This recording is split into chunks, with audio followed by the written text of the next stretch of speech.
Hello, everyone. Warm welcome. Thank you for joining this morning on Valentine's Day.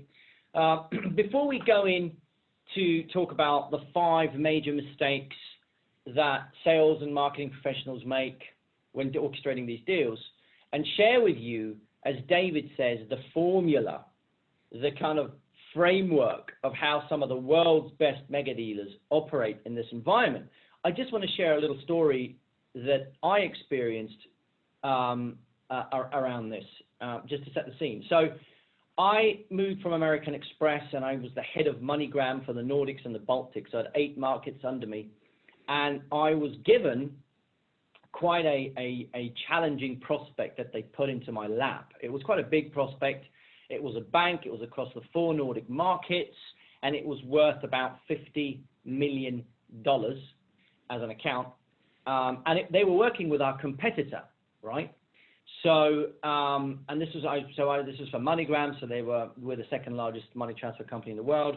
And if we would be able to get this prospect, this bank from our competitor work with us, not only was it a huge revenue opportunity, but we would transform our footprint in the Nordics.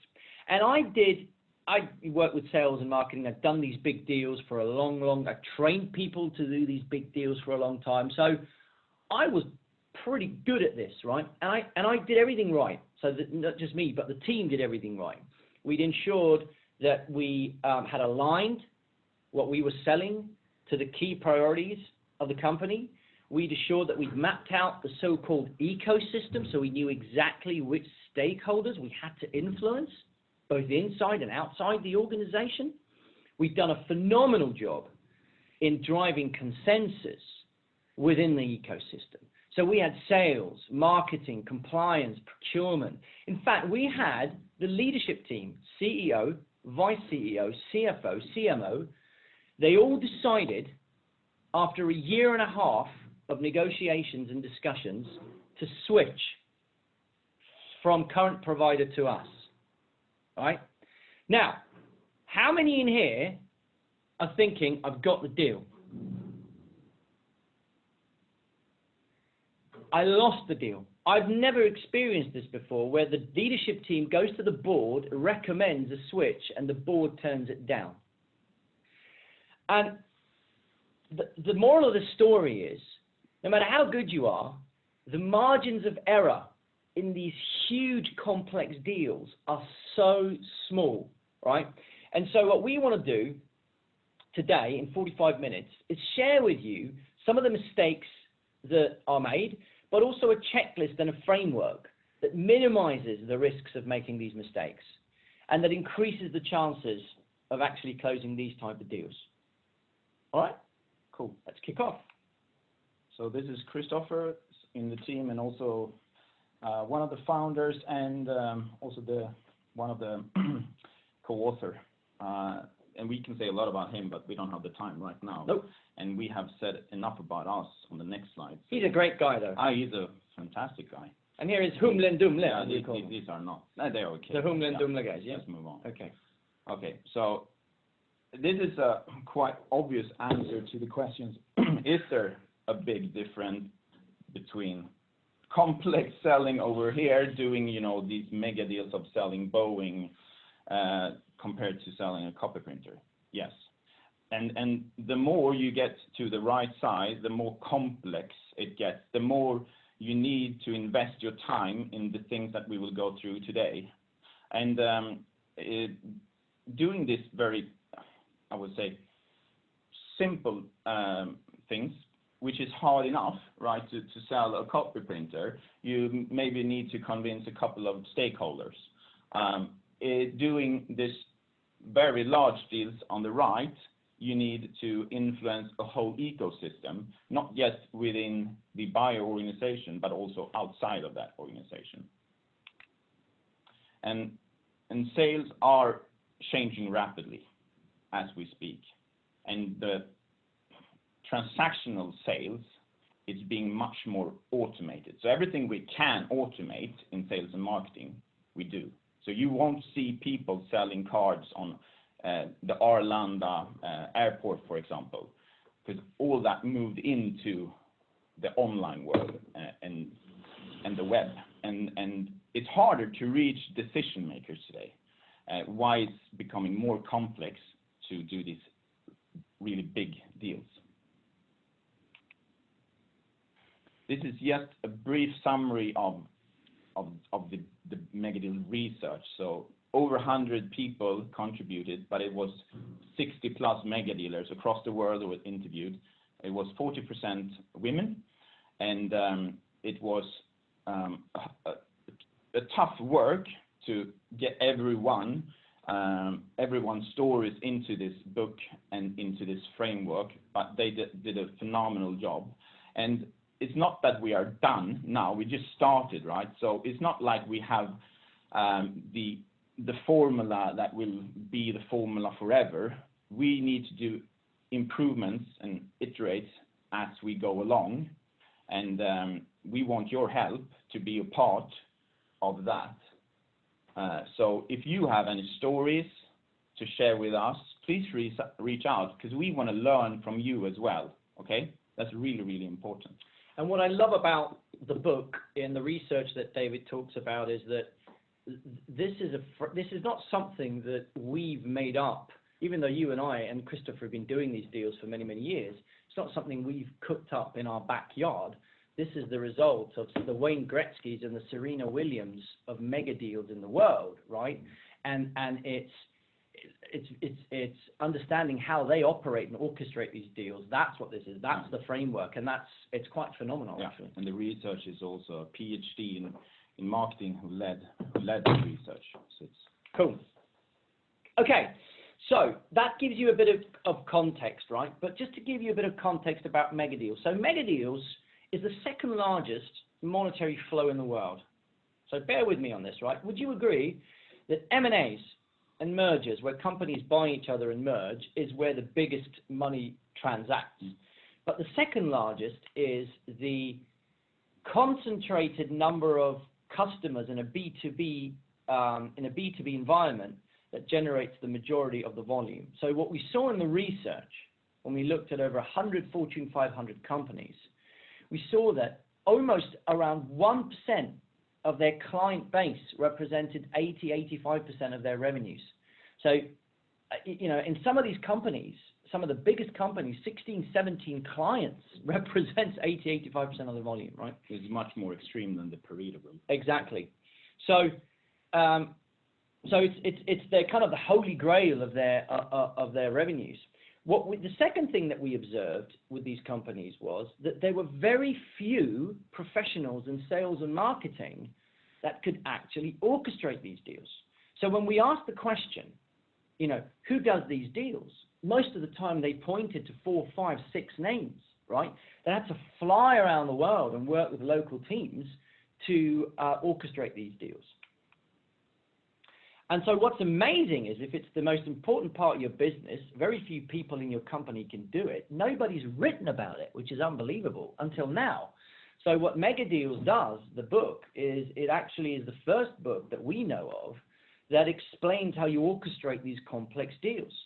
But what we've also realized is that when you come down a notch onto larger, mid-sized complex deals, there is a lot of literature that talks about how you sell, how you market, etc. But this is the first book that we've seen, or the discipline, that actually brings together sales, marketing, and social selling. Can I ask a question? Of course you can. So if I am a startup or a scale-up, I'm listening to you right now and think, I don't do Megadeals. What's your answer to that? Yeah, no, it's a really good point, because what we actually brings us nicely into one of our next slides, but that is that to be able to scale up and transform your company to become a larger company, an hypothesis we've developed is you have to do Megadeals, right? Because it's a great way of transforming your revenue and transforming your company. We work today with companies that are doing 100 million, 200 million SEK, right? We're working with a couple of them now. And if they sign 2 or 3 of these Megadeals, they double, 3-double the revenue of the whole company, right? So it's transformational to do these type of deals. And to your point earlier, sometimes it's good to look at the best. I mean, to look at Serena Williams and the Wayne Gretzky's of the world and you apply these things in your less complex sales maybe, or in your complex sales, but it's not hundreds of millions, it's maybe 1 million or 5 million. Exactly. We use this framework every day, and we don't do Megadeals today. Exactly. Not in this environment. Good. So Megadeals is not a dialogue technique. So a dialogue technique is, you've probably heard of them, the spin selling, solution selling, challenger.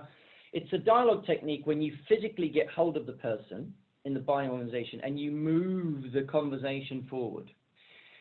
Megadeals is a discipline that helps you orchestrate the overall deal, but they're complementary, so you need both, right? Right? Yeah. Cool. And so we talked about this. There's an hypothesis we've put out there when the companies we've looked at, that if you want to become a large B2B company, you're going to have to do Megadeals, right? Cool. So the final piece of the context is we just want to share with you what is a Megadealer? What is the profile of a Megadealer? And to share this, I want to share a really great story from Steve Jobs' biography by Walter Isaacson. I don't know if you've read it, or at least you recognize it as a front cover. It's a black and white photo of Steve Jobs. And in that book, there is a really great conversation between Steve Jobs and Steve Wozniak. Now, Steve Wozniak was the tech guy behind Apple and the co-founder of Apple. And Steve Wozniak said to Steve Jobs, what do you actually do? You're not a product guy, you're not an engineer, you're not in sales, you're not in marketing. What do you do? Can you imagine challenging Steve Jobs like this? No. I wouldn't. And Steve Jobs says, musicians play their instruments. I play the orchestra. And it was a great way of saying, I'm not brilliant at these individual competencies, but I'm really, really phenomenal at finding the best in these competencies, but then orchestrating the whole complex ecosystem to create this amazing symphony that he did, right? And a Megadealer is exactly the same. So a Megadealer, they're good at dialogue techniques. They understand how to finance a deal. They understand the contracting and legal implications and how to market. They get all of this stuff, obviously, but what they're phenomenal at is orchestrating inside their organization and the customer's organization to get these deals to sway their way. That's what really kind of identifies what a Megadealer is. So it's not a one woman or exactly. man job. It's we hunt in groups, right? Exactly. Cool. So we've now shared with you a little bit of context around Megadeals. We're now going to dive into the 5 mega mistakes that we see people make where these deals fail, right? And so before we go into the first one, it's the first one is really, really critical, because the first one, if you get this wrong, you end up spending time, money, and resources on a ton of deals that never in the end actually make it. And if you've done a better job with the first one, you could actually avoid even going after those deals. So let me give you a quick anecdote and story. When I was head of sales for one of the divisions at American Express, we were going to do a deal with Telia, the biggest telecom provider, right? in Sweden. And we were going to get the American Express card members to pay their phone bills on the American Express card on a recurring basis. Now, this is pretty standard today with your Spotify and, Netflix and so on. But 10, 12 years ago, the technology wasn't there, and it wasn't that normal. And so we were pioneering this. So we spent about 8 months negotiating with Telia. We had sales, marketing, compliance, legal, everyone involved. They agreed to do a pilot. The pilot took about 6 months and had probably 100 people involved. And the KPIs of the pilot was phenomenal. They were really, really good. Despite that, when it then came to rolling it out, Telia killed the deal. They wouldn't roll it out. Why? Why would they not do that? Does anyone want to have a go in the chat? So if you're sitting in front of your computer, do you want to go in the chat and say, why do you think they put so much time and effort and did a pilot, but then didn't roll it out? Let's hear some examples in the chat. And you have the chat function further down on your screen. Just hover and a chat bubble comes up and you can just type anything you like. Otherwise, I actually have the answer. Not aligned with key initiatives. Yeah, Paul, you've nailed it. Lack of resources from the site to implement. Nailed it. Okay. Exactly. Good. Yeah, no, great stuff coming through. Yeah. They don't believe. Exactly. Yeah. That's exactly it. Yeah. So the first one is no key initiative in place. And what this talks about is that when there's big money transacting, the company that's buying will put a lot of money against their key priorities, their key initiatives, because their key initiatives are the big strategic bets that help them achieve what they want to achieve for the year or the coming 3 years, right? So if you're selling something that needs quite a hefty load of money and quite complex to implement, if what you are selling doesn't align with their key initiatives, they will not spend time, money, and resources on buying from you. And this is where the kind of religion of Megadeals comes in, because these guys and girls, they are so extremely disciplined in disqualification, because we are born in sales like we want to qualify everything. There's a shiny object over there. There's a shiny object over there. But the mega dealers, they take a step back, look into the stats, the numbers, and everything, and then they disqualify and put a lot of effort on the things that they really want to go after. Great. So that was number one. What's number two, David? Okay, so once you decided, which is quite easy actually to go through the key initiatives, you need to look at the stakeholders in front of you in that company, but also outside of that buying organization. So you don't only need to find out all the people in all these divisions and the decision makers, but you have to nail and map out all the parts outside of that organization. It could be politicians sometimes. It could be IT delivery. It could be the guys who do the training for the company. You need to understand them as well. You need to look at competition, etc. And today, you can use tools that is online to do that, to help you do that. Because we were much reliant on the physical touch points and the meetings. And sometimes you don't use everything that you can do in that meeting as well. Like ask what people you need to have on board. But there are other ways to do this today, not just look into a website, but go into tools like Sales Navigator, for example. A lot of people have the premium on LinkedIn, but they don't really know what's in there. It's like buying the Ferrari, but drive it like a Fiat. And we're not selling sales. It's not like we get a kickback for selling or saying this. We just use it every day because it's a phenomenal tool. Literally in minutes, you go from 85,000 in a company like, I don't know, Amex, for example, and I just want to target these 10 people in London, for example, doing this specific thing. It takes literally 1-2 minutes. It's amazing. Cool. So, thanks, David. So the first one is once you've disqualified and you're focusing on the key prospects that you really have a higher probability to sign, you've then mapped out the key stakeholders in the organization that you need to influence, right? The third one then is the hardest part of Megadeals. It's absolutely the hardest part of Megadeals. And the reason it's really hard is because usually in a complex deal, it's not just 5 to 7 stakeholders you need to map out. It's sometimes 20, 30, 50, 100, 150. And you can't meet all of these face to face. So the challenge is, how do you influence them when you can't meet them?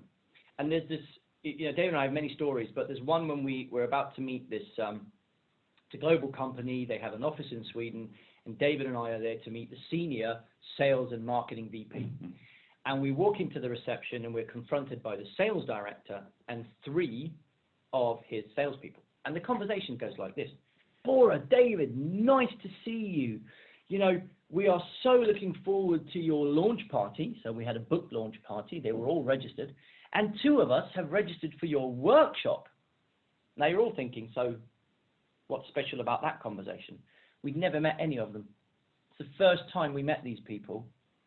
And they are greeting us by name. They know exactly what we do. They've signed up for our launch party, and 2 of them have signed up for our workshop, and we've never met them. How do you do that?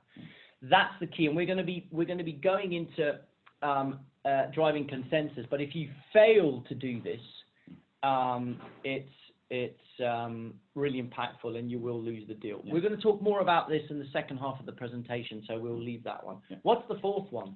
The 4th one is so key that all of the people that we interviewed for the book, the Megadeals, said that if you don't have what we call Trojan horses, you won't be able to do these big deals. But these Trojan horses, they feed you with information that you can't get hold of the official ways. So even if you study an annual report and find key initiatives, you will not know how to, for example, dress. So there's a story that I got from one of my Trojan horses when I signed IKEA. And when I say there's a whole team behind that signing, but I was the leader of it. And he told me that were 2 guys flying in from the US, really nice, dressed in 3-piece suit and cufflinks and a tie and everything, coming into this office, really excited to do this deal with IKEA. They put that in their mindset, right? And the first thing they see is that everyone is dressed really, really casual. When they step into the room with these 3 super senior guys at IKEA, they find out that they're sitting in like jeans, sneakers, t-shirt. So they are totally overdressed, right? And they go from this energy level to that energy level, boom, like that, when they realized how they failed to do their homework because they didn't have any Trojan horses feeding them with that kind of information, and they couldn't read about it anywhere. So they did a good job. They were invited back. So a few weeks later, they flew back in, and they thought, this time we dress like you should dress when you are at a meeting at IKEA. Go into the same room, the same 3 gentlemen, but this time they played a little trick. So they didn't sit there in jeans and sneakers and t-shirt. They had a 3-piece suit, or a really nice suit anyway, and they felt really awkward again.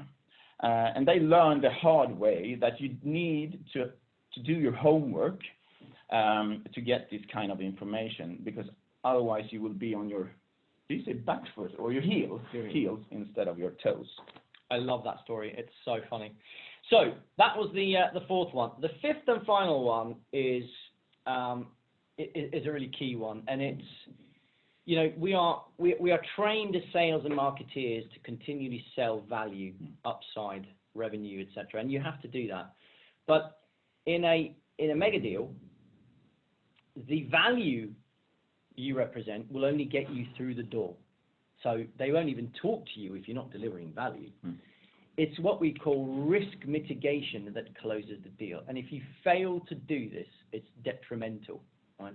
And let me give you a little example. So all of you that are on this webinar, imagine for a minute that you're all directors in a company, and you're about to buy a system or a service for $250 million, so $250 million. Now, if you get it, and the implementation of this service takes about a year, there's a lot of change management, it's quite painful. If you get this right, you get promoted to VP If you get it wrong, you get fired. Right? Now, who do you buy from? And just, who do you buy from? IBM or Bora Limited? Can you please write in the chat, who do you buy from? IBM or Bora Limited? Anyone in the chat? IBM. Yeah. Bora, of course. I always get a Bora. I love that. Thank you. Yeah. Usually not that many. Thanks, Rebecca. I appreciate your sorry. Yeah, I got IBM sorry. Yeah, I appreciate it. No one got fired for buying from Bora. I love it. That's a great one. And someone actually pointed out that there's a tagline that says you never get fired for buying from an IBM. Who said that? Can't see on the name. Sorry. You do. So IBM even play on this whole risk mitigation thing, right? And the reason you buy from IBM, it doesn't matter if I'm delivering better value, better rates, better prices. You tend to want to mitigate your risk when the stakes are high rather than going for pleasure and opportunity, right? So, and this is a thing that a lot of sales and marketing professionals and Megadeals miss, because it's quite painful to go in and bring up the risks, right, and talk about risks. That's one of those things you don't want to talk about. But if you don't talk about it, it's not going to go away. The customer is still going to be thinking about it. And God forbid your competitor comes in and says, look, here's the value of doing business, but here are the 3 risks of doing business. The first risk we can mitigate. The second risk we can only mitigate to about 50%, but here are the other things we can do. The third risk we actually can't mitigate, but we can do X, Y, and Z instead, right? So what does that do? It builds trust, right? But if you come in and go, and they say, but, you know, what about this risk? And you go, no problem. No problem, we'll fix that. But what about this risk? No problem, we'll fix that is sorted. We get that all the time, done. That kills trust, right? So the last and final piece is really key, is to bring up risks very early, and it's both perceived and real risks, and ensure that you manage them very early in the process. And this is also about leaving your comfort zone, because we're not that comfort to talk about the things, the risks that our customers are thinking about, because it could be, you know, the risk of working with, with you, for example. Yeah. And this is not something we made up. There are great books around this. One is Think Fast and Slow, written by Kahneman and his colleagues. And he also got the Nobel Prize for that research. That is a great book, by the way. So we learn more about our brain every day. In the last 3 years, we learned so much more. And you can use that into sales and marketing really, really effective if you understand how people think and act. Cool. So we've obviously skimmed on the surface, but these are the 5 key mistakes.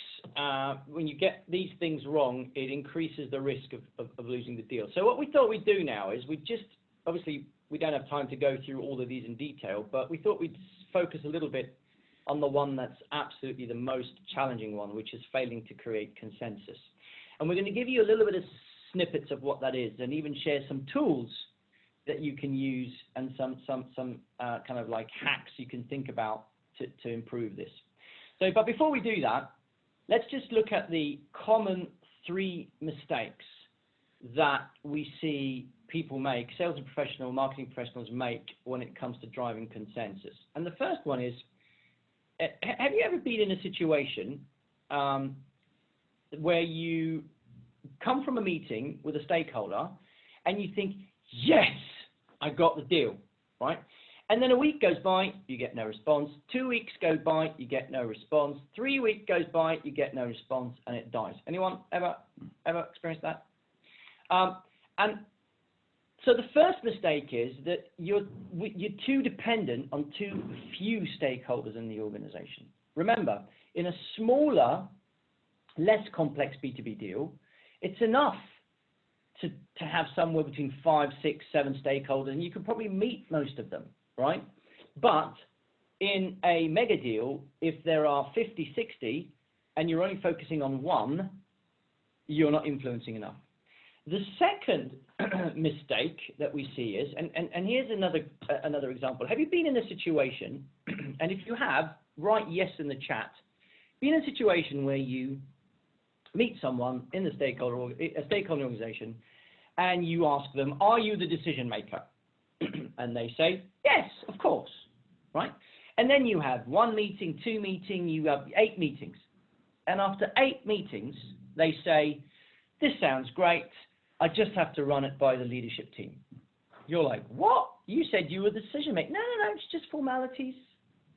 We just run it by the leadership team, formalities, right?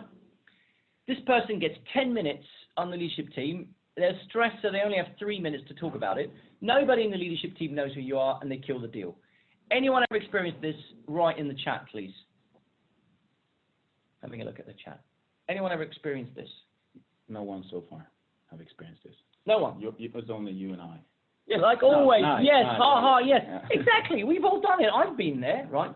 And the reason for this is because we're too reliant on physical meetings, emails, calls, etc., right? So the problem with this is, if you do this, you only have, first of all, you've got like 1 hour to cram your value proposition, etc., down their throat. They don't even understand what you do until the first 30, 40 minutes, right? And then when the meeting's over, they've got 50 other priorities, right? So this is the other comment. So what's key here is that you have both digital and physical touch points, so that you're influencing the wide variety of stakeholders, not only in physical meetings, but through LinkedIn, IP targeted ads, other account-based marketing methods, et cetera, et cetera. And when you do this, it becomes really powerful.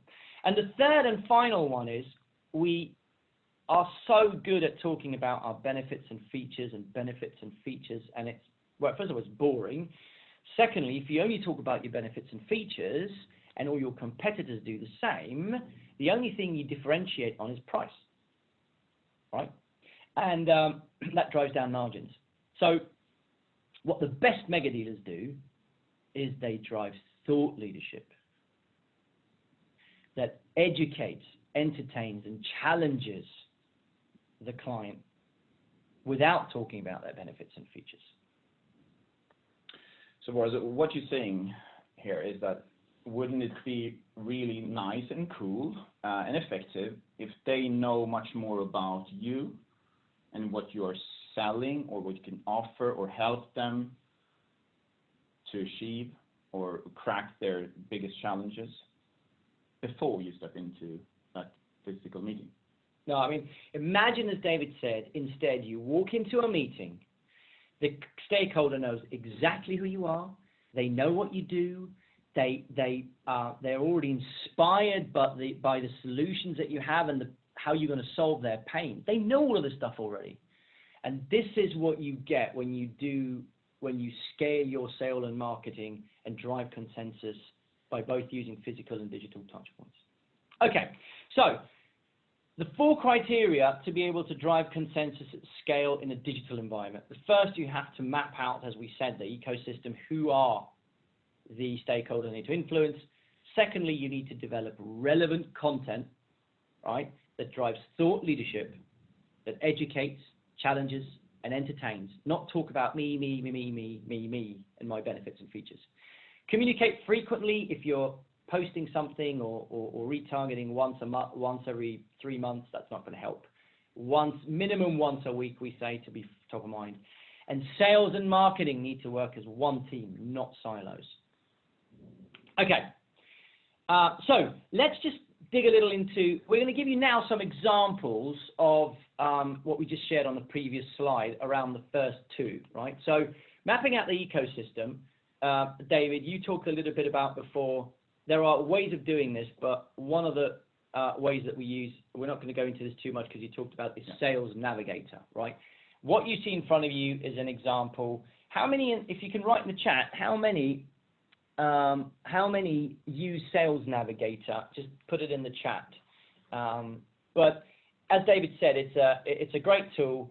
In this example, we've taken out American Express, and we've started to filter on the left-hand side, Sweden, seniority levels, sales, marketing, etc. And in the end, if you start to filter out, you go from 65,000 employees down to the 4 or 5 or 6 that you want to target, right?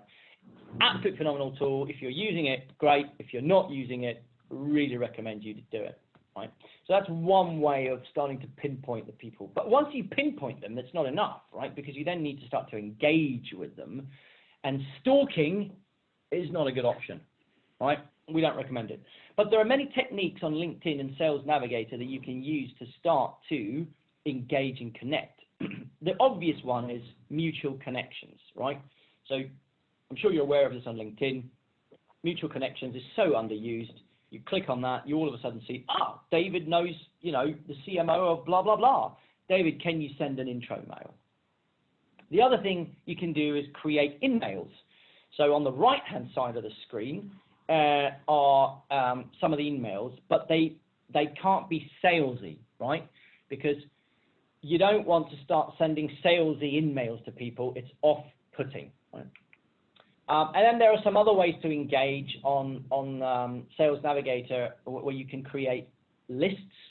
And if you create these lists, every time your stakeholder posts something on LinkedIn, it gives you a note, and you can go in and start to like it. You can, write comments, etc. And these are ways of engaging, right? So map out and engage without stalking. Yeah.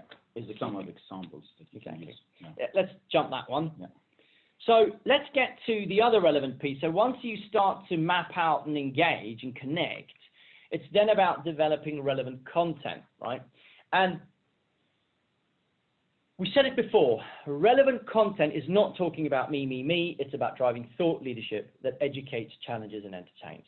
Now, we're not going to have time to go into this today. It's way too short, right? But we have we have a methodology called messaging architecture. Messaging architecture has 3 different elements: fundamental messaging, deal closing messaging, and orientational messaging. Now, we're not going to have time to go through this today, but what fundamental messaging does, it creates this source, this pool of thought leadership that helps you educate, challenge, and entertain, that takes you away from talking about me, and lifts you up where you drive thought leadership about their environment, their pains, their gains, etc., right? The second is deal closing messaging. Once you've got the deal, it's then about how do you create a communication to make sure that you actually close the deal and launch the relationship in an effective way without talking about me. Now, the final one, which is orientational messaging, we're actually going to give you an example. And when you do this one right, it's so incredibly powerful. So imagine that you are new on a company. You're 24 years old. The company that you're starting is not the big brand. Most of the people that you would like to target, they don't know about the company. They don't know about you. You are new in the industry. Actually, you don't know anything about the industry or anything, but not that much anyway. So you have to really study. You start out, you come in early in the morning, leave like the last person. But where do you start? Where do you start? You have this list of 30 accounts that you should go after, like a top prospect list. And how do you actually get hold of, for example, the C-level? They are extremely good in building walls around themselves and just focus on their main things, like the key initiatives. How do you break through? And where do you start? I'm going to give you a little bit of an example here. On the next slide, you will meet Matziar, who is the author of an article that took him quite a bit of time to write, but it was worth every minute of invested time, because when he launched that article online, it was amazing, because 3 of the newspapers here in Sweden online put it up on their website. And imagine if you are not the one reaching out to the C-level person, but the C-level person reach out to you. That's what happened in this example. So he, out of this research of these 30 companies he was prospecting and going after, he also talked about the C-level persons in those companies, and they felt like finally there's someone who understands the business, there's someone who understands my needs, my challenges, and what we have accomplished, and they lift me up and my company and my team.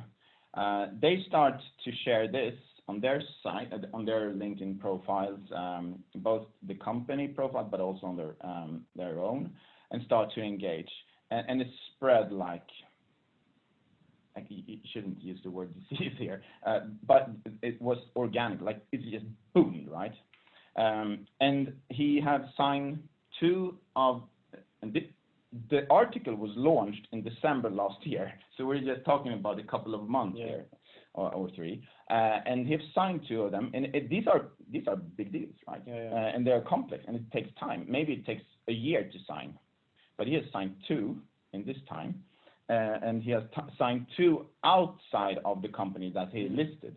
So they read the article, recognized the challenges, and said, we need this too. And the great thing is he doesn't talk that much about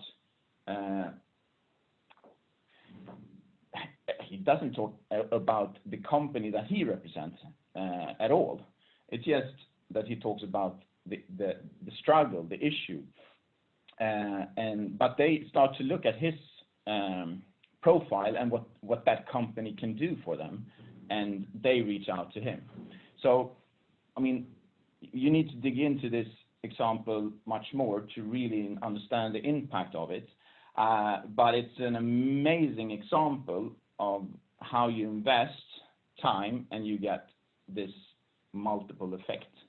Yeah, I don't know how else you'd get hold. I mean, he's got 20 out of the 30 companies. He's got meetings with the CEOs and CMOs, and they're contacting him. It's absolutely 20 out of the 30 have it's contacted him. It's mind-blowing. So, I know we're end of time. If you bear with us, I think we'll wrap this up in about 5 minutes. But so that's a great example, right? So this is the summary. This is kind of a summary slide of how you drive consensus in the digital world. At the bottom, it's about creating that content, the messaging architecture that drives thought leadership. From that content, you then consistently develop videos, articles, etc., and then you push it through different type of media. It could be account-based advertising like IP ads, social media like LinkedIn, PR, your presentations, your website, but even in customer meetings. And you're targeting the stakeholders of the key people and the influencers in your prospect organizations. And when you get this right, together with the physical and the digital, it transforms and scales your sales and marketing. It really is quite amazing. Okay, so we've come to the end, actually. And so first of all, thank you all for joining us. If you want after this, we're going to send you obviously an email with a recording. We'll also send you with a link to our calendars. If you want to set up time with us for 30 minutes to talk more about the programs, the discipline, and how you adopt this discipline, please do. You can also reach out to us on LinkedIn. So if we're not connected, please connect with us, and you can send us an email, and we are happy to set up some time. Yep. We have, if you want to learn more about this, we actually have a 2-day workshop here in Stockholm at the lovely Grand Hotel. The next one is on the 18th and 19th of March. Where we actually go through the discipline in 2 days. We tell stories, we go through the discipline, and we do a lot of pragmatic exercises where you apply this on a customer that you're working on today. It's a really great 2-day course, and it really gets you to kind of work with the discipline. So if you want to know more and you want to learn more, that's a great start. And of course, you can you can buy the book online. It costs $2.99, which is nothing compared to the vast Swedish krona, which is just it's all in there. It's a great read, and it gives you a lot of the insights to what we've been talking about, but in much more detail. We also, of course, can come to your company to have a big presentation for everyone, or just a small group. So just reach out to us and book this. So I know we're out of time, but if there's any questions, we could take 1 or 2. So if you have a question and you want to stay on for another couple of minutes, ask it in the chat, send us in the chat, and we'll try and answer 1 or 2.